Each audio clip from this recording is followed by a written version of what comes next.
Ce soir, au Téléjournal Acadie, dormir au pied des arbres pour les sauver des scies à chêne. C'est l'avenir, puis on a envie de les voir changer de couleur encore pour quelques saisons. Détente au pied des arbres en guise de surveillance. Voyez ces images de la rue Mountain à Moncton. Donc, quelques environnementalistes veillent sous les feuillus, en fait, qui ont échappé de justesse à la tronçonneuse hier à Moncton.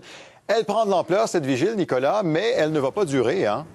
Voilà, Martin. Alors, le propriétaire du terrain, ici, du terrain privé, Steven Galland, vient de demander à la police d'émettre un avis d'éviction à 8h30 ce soir pour demander aux manifestants, finalement, de partir. Je vous rappelle qu'ici, ils ont été une cinquantaine, donc plusieurs de dizaines, depuis hier après-midi, à manifester, à mettre plusieurs tentes sur le site, à mettre des hamacs pour manifester, pour protéger leurs arbres. Je vous rappelle que les ouvriers qui travaillaient ici hier ont déjà coupé une dizaine d'arbres. C'est à peu près le tiers de tous les arbres qui se trouvent ici sur le terrain, des arbres centenaires. Et alors tous ces gens-là vont être obligés donc de se déplacer. Les manifestants vont être obligés de partir ce soir avec cet avis d'éviction. Alors j'ai à côté de moi un manifestant, Martin, Monsieur Olivier Veil. Alors Monsieur Veil, vous avez reçu cet avis à l'instant. Quelle est votre réaction? Ben, comme tout le monde, je suis triste. Je sais que ça fait un bout de temps que je sais que Michel Desjardins essaie de rejoindre Steven Galland parce que nous, on aimerait lui parler et d'entendre. Jusqu'à maintenant, on n'arrive pas à le rejoindre. Et tout d'un coup, on entend qu'il a contacté la police et qu'il veut qu'on parte. On est déçus.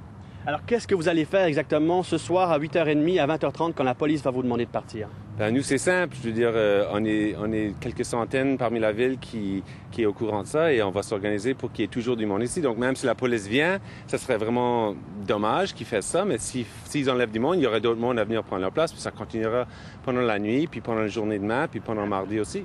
Merci beaucoup, monsieur Veil. Alors, donc voilà, Martin, les manifestants ne veulent pas donc bouger, ils vont résister ce soir. Les ouvriers qui coupaient les arbres sont partis aujourd'hui, ils veulent donc rester pour ne pas qu'ils reviennent demain. Quelle est la position de la ville là-dedans? Alors Martin, la position de la ville est très simple. Il n'était pas du tout au courant du projet de M. Galland de couper les arbres ici. La ville est consternée par la situation. J'ai à côté de moi Paulette Thériault. Paulette Thériault est conseillère municipale à la ville de Moncton. Comment vous réagissez, Mme Thériault, par rapport à cet avis d'éviction qui a été émis par le propriétaire Steven Galland? Écoutez, on est très déçus. Je peux vous dire que les citoyens qui sont ici ont l'appui de la majorité des membres du Conseil. Et je pense que dans un cas comme celui-ci, on peut dire que la désobéissance civile est de mise. Donc, on parle d'un lieu ici, d'un lieu historique pour notre ville. C'est aussi un lieu pour la communauté acadienne.